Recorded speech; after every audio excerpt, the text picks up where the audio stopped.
I grew up in northern Pennsylvania, in a small town called Wellsboro. It was surrounded by state game lands, and hunting season was a huge part of life there. I don't live there anymore, but back then it was such a big deal that schools would actually close on the first day of rifle season because half the town would be out in the woods. My dad introduced me to hunting when I was around 12, and by the time I was 23, I was going out alone pretty regularly. This happened during late archery season in November of 2021. I remember it clearly because there was already a light dusting of snow covering the ground, which made it easier to spot movement and tracks. I had permission to hunt on a large private property owned by an older man my dad knew from work. It was around 70 acres of dense woods, with a small clearing, an old logging trail, and an abandoned hunting cabin way back in the trees.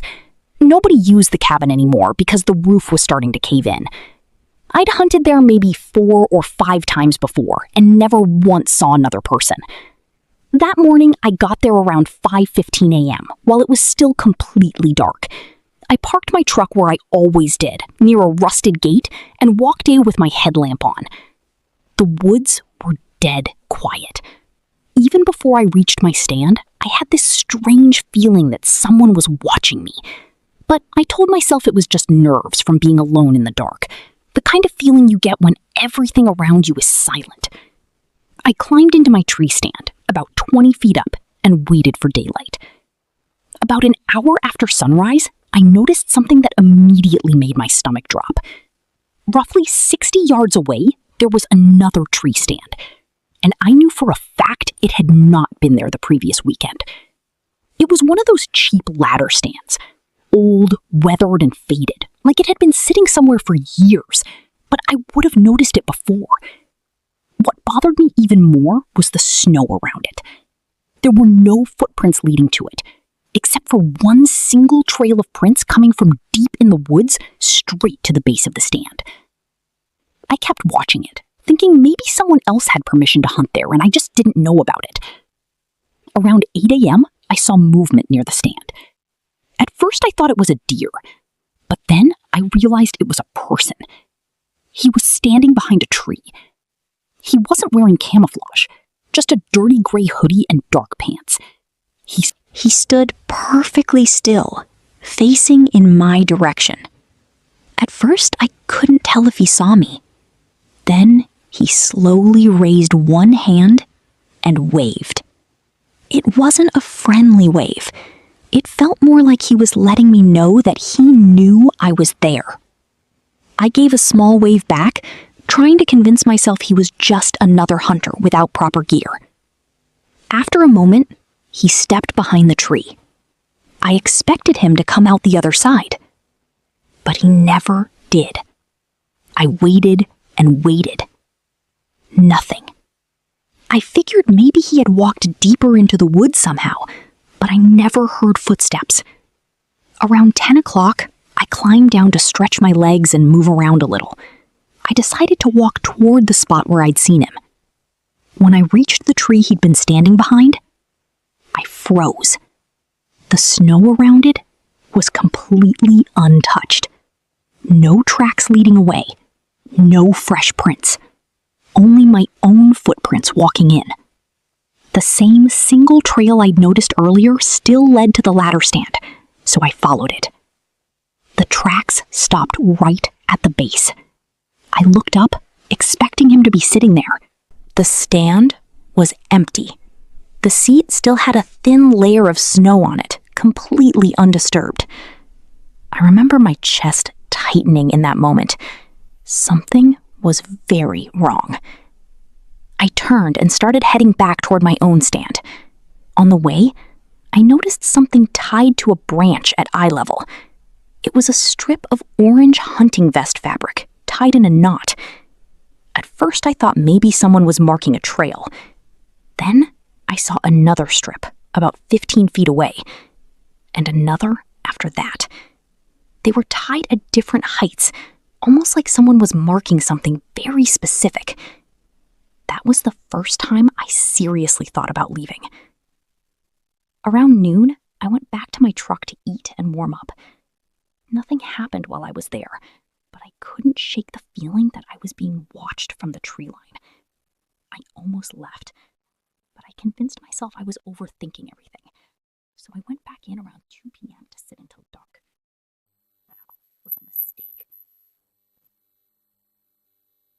But what bothered me most was his expression. He was smiling.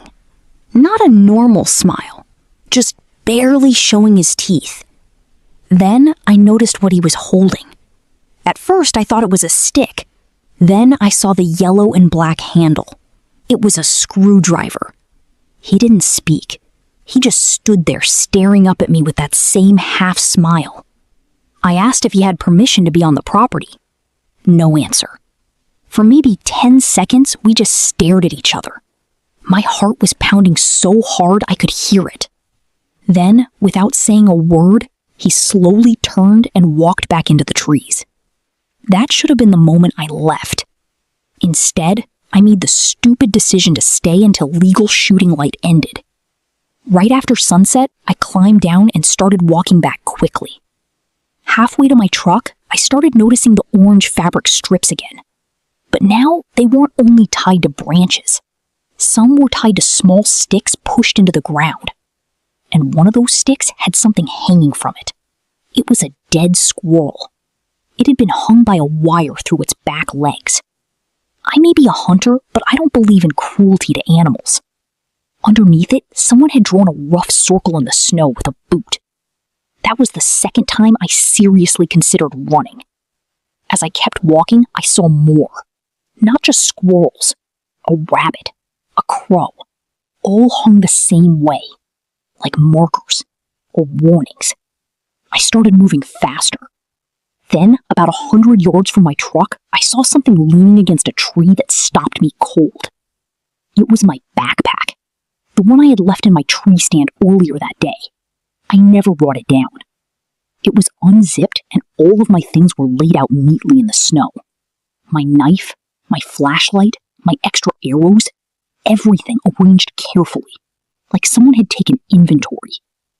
That was the moment I realized someone had been close enough to climb into my stand without me ever noticing. I grabbed my stuff and jogged the rest of the way out. When I reached the clearing where my truck was parked, I thought it was finally over. It wasn't. My driver's side door was open. I know I had locked it. I always did. Nothing looked stolen, but my registration papers were sitting on the passenger seat instead of inside the glove box. I got in, locked the doors, and started the truck. Then I looked in the rearview mirror toward the tree line. There he was, standing just inside the woods, maybe 40 yards away. The man in the gray hoodie. And from what I could tell, he was still smiling. He slowly raised his hand again. But this time, he didn't wave. He pointed at me, then dragged one finger across his own throat. I threw the truck into gear so fast I spun gravel all the way back to the main road. I told the property owner everything that happened. He said nobody else had permission to be there. He contacted the game commission. About 2 weeks later, he called my dad and said officers found a makeshift shelter deep on the property, made from tarps and old wood. Inside, they found animal bones and stolen hunting gear from nearby properties. I never hunted there again. And I don't hunt alone anymore either. Especially not on land I don't know well. Because anything can happen when you're out there by yourself. And sometimes, you're not actually alone at all. This happened in November of last year, when I went on a hunting trip with my grandpa to Crockett, Texas. I don't get to see my grandpa very often because he owns his own company and is always busy. So when he asked if I wanted to go hunting with him, I said yes immediately. I'll be honest though, I've never really liked hunting. Camping? Absolutely. Being out in nature, exploring new places, sleeping under the stars, I love all of that. But hunting itself was never really my thing. Still, I had never been to the lease he was taking us to, and spending time with him mattered more than anything else. So I took a few days off work, packed my things, and went with him. As we pulled up, I noticed there wasn't a normal entrance like most places I'd seen before. It was just an iron gate beside a freeway, with a dirt track disappearing into the woods. My grandpa got out of the truck, lifted the gate, and we drove down a long dirt road surrounded by trees until we reached a clearing. In the middle of it sat an old house.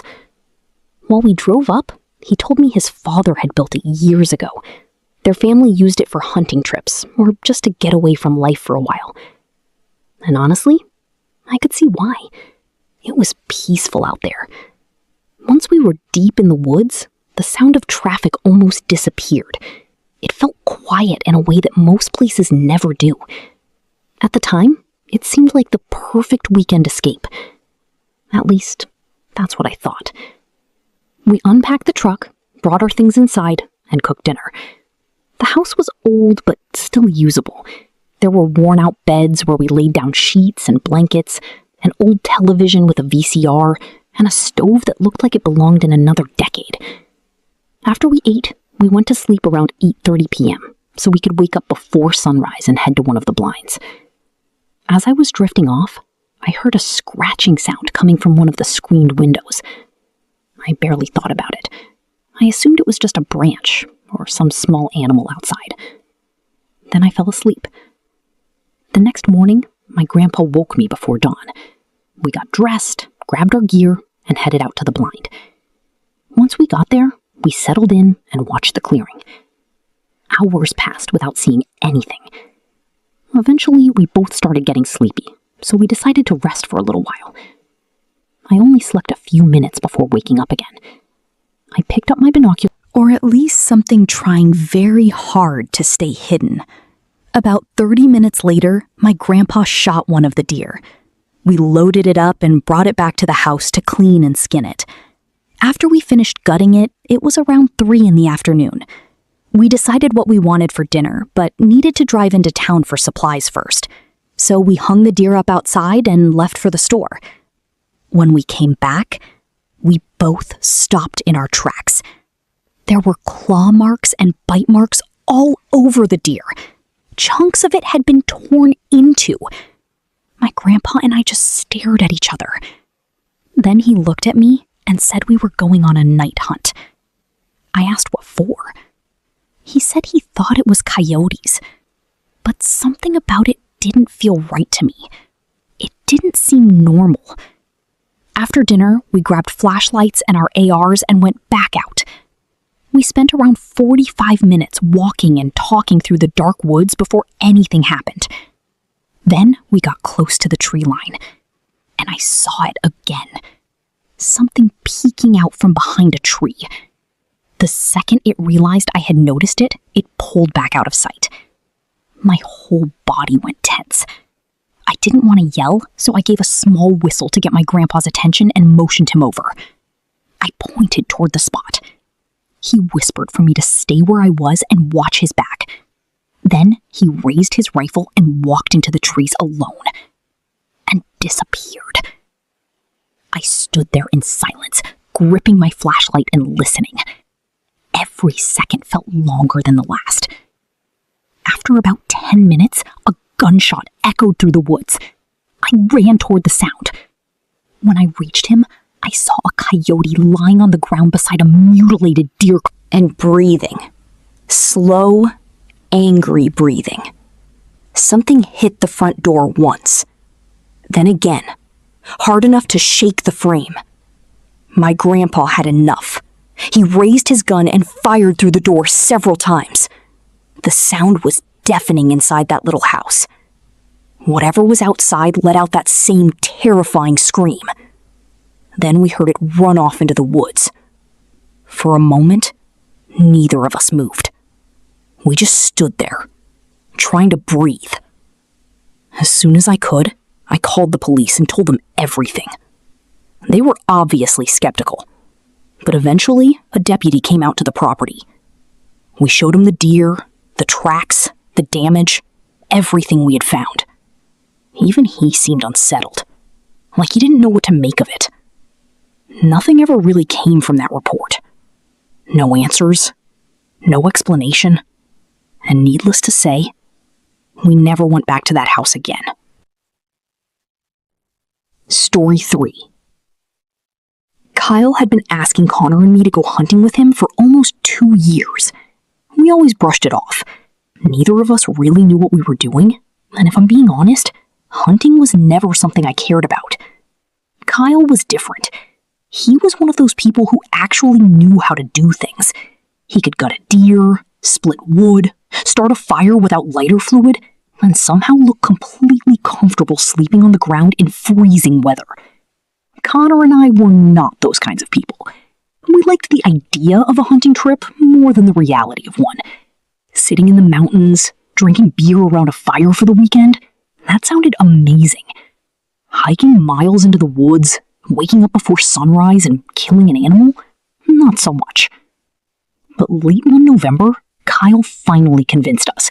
He said rifle season was open. The weather would be cold enough to keep the bugs away, and he knew a spot in the mountains where he had hunted before and almost never saw anyone else. Honestly, he mostly sold us with the food and beer part. The plan was simple. We'd drive up Friday morning, hike in, set up camp, and spend the weekend hunting. Connor agreed because he would say yes to almost anything if it sounded like a good story later. I agreed because I didn't want to be the only one still saying no. And if I'm honest, FOMO gets me every time. We loaded Kyle's truck before sunrise and drove. Kyle claimed it was only a few miles. It felt like 10. By the time we reached the spot he wanted, my shoulders were sore and my legs were shaking from the steeper parts of the trail. We found a flat area near a small creek and set up camp. Well, Kyle set up camp. Connor and I were basically useless. By nightfall, the tents were up, a fire was going, and we had pulled a few logs around it to sit on. For a while, it actually felt perfect. The woods were silent, except for the fire popping and the creek moving over rocks nearby. We drank beer, talked about old high school memories, and laughed at how badly Connor had failed at helping with the tent. It was one of those rare moments where everything feels simple. I remember thinking maybe I finally understood why people loved trips like this. Then we heard the scream. It came from somewhere deep in the woods.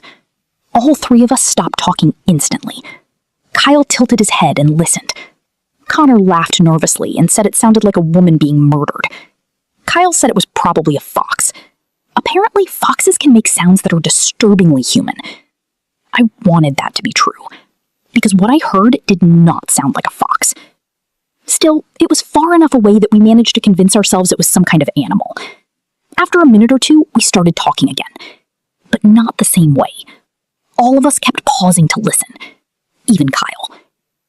Then, maybe 5 minutes later, the scream came again. This time, it was much closer. Close enough that every conversation died immediately. It sounded like it came from maybe a football field away. One long scream, then silence. Connor stood up and stared into the darkness beyond the firelight. Kyle stood too. Then Connor called out into the woods, asking if someone needed help. I immediately told him that was a terrible idea. We all stood there listening for an answer. Nothing came back. Kyle looked uneasy in a way I hadn't seen before. He said if it was really a person, they probably would have answered. Then he told us to kill the fire and get into the tents. He didn't have to explain why. That fire was basically a glow. Our chairs were tipped over. One of the coolers had been knocked sideways. A grocery bag full of snacks had been torn open and dragged several feet.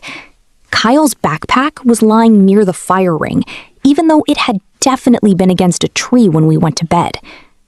I called for Kyle and Connor. They both came out half awake. Kyle looked around once and said a bear probably came through camp. And honestly, that made sense. We hadn't stored everything properly, and there had been food smells everywhere. The strange part was that almost nothing had been taken. Things were moved around more than they were eaten. Still, Kyle sounded confident, and I wanted a normal explanation badly enough to believe him. He said we should move camp deeper into the woods, partly because of the bear, partly because he wanted to get closer to the area he planned to hunt that day. So we packed up and moved. The second campsite was farther from the creek, in a thicker patch of woods along a slope. It somehow felt much more isolated, even if it probably wasn't. We spent most of that day hunting. Kyle split us up, but kept us within sight at first, showing us where to sit and what openings to watch. Connor treated it like a game in the beginning, but by mid-afternoon, even he had gone quiet. There's something about sitting in the woods for hours with a rifle that changes your mood whether you expect it or not. Later that day, Kyle shot a deer. I only heard the crack of the rifle and then Kyle yelling for us. When Connor and I reached him, the deer was lying in a patch of brush about 40 yards away. It was a decent-sized buck. Seeing a dead deer up close felt completely different than seeing one in a picture. Kyle had us drag it back to camp, which was miserable. Then he field-dressed it and showed us how to skin and break it down. Connor acted interested, but I could tell he was forcing it. I felt sick. The smell was awful, and the whole thing felt brutal. I grew up loving animals, so the fact that I was even on a hunting trip still felt strange. Kyle, meanwhile, was completely in his element. By the end of it, chunks of meat were packed in the cooler, and there was a bloody mess off to the side that I tried not to look at. That night, nobody said fox. Kyle stared into the darkness. Connor muttered that there was no way this was happening again. We waited, hoping that would be the end of it. It wasn't. A few minutes later, the scream came again, closer. And this time, it sounded like it was moving toward us. By then, it was fully dark. The firelight made everything beyond camp look even blacker. I remember thinking that whoever or whatever was making that sound could probably see us perfectly, while we couldn't see anything past the trees. That thought made my skin crawl. Kyle stood up and grabbed his rifle. He tried to act calm, but I heard him curse under his breath. Then, in some burst of drunk confidence, he fired a few rounds into the air. Right after that, he started yelling into the woods like a maniac, trying to sound bigger and crazier than whatever was out there. Connor and I laughed for a second, mostly because it was sudden and ridiculous, and maybe because fear mixed with alcohol does strange things. But the laughter died fast, because a moment later, the scream came again, even closer. So close it sounded like it was standing just outside the edge of camp, somewhere beyond where the firelight ended. Kyle stopped yelling immediately. None of us said it out loud, but we all understood the same thing. If it was a person, the warning shots hadn't scared them at all. We put the fire out faster than the night before. Within seconds, I screamed too, without meaning to. Then, Kyle fired a shot straight through the roof of his tent into the air. The blast was deafening. Right after it, I heard fast footsteps tearing away through the woods. They got farther and farther until there was nothing. For a few seconds, nobody moved. Then, Kyle shouted, asking if we were okay. Connor answered immediately, in a shaky voice I had never heard from him before. I answered too. Kyle said we were all sleeping in one tent. There was no way we were staying separated after that. So we crawled into his tent, since it was the biggest. The three of us sat there with rifles and flashlights, barely speaking. At one point, Connor whispered, asking what the hell that thing was. Kyle just said he didn't know. Hours passed like that. Every now and then, one of us thought we heard movement, and everyone would freeze. Eventually, the adrenaline faded enough that we all drifted off. When morning came, the campsite didn't look nearly as bad as I expected. A few things were knocked over. One of the beer cans had been crushed. A plastic tub had been moved several feet. But nothing was stolen. We packed everything at dawn without even discussing hunting again. Nobody wanted to stay another night. We hiked back the way we came. As we got closer to the truck, we started talking more. Probably because moving made us feel less trapped. By the time we reached the road, some of the fear had turned into that weird laughter people get after surviving something. Connor kept doing an impression of Kyle screaming into the woods and firing into the air like some warrior from a movie. Even Kyle laughed. We talked about calling the sheriff. But in the end, we never did. Kyle said if someone truly needed help, they would have answered us either night when we called back.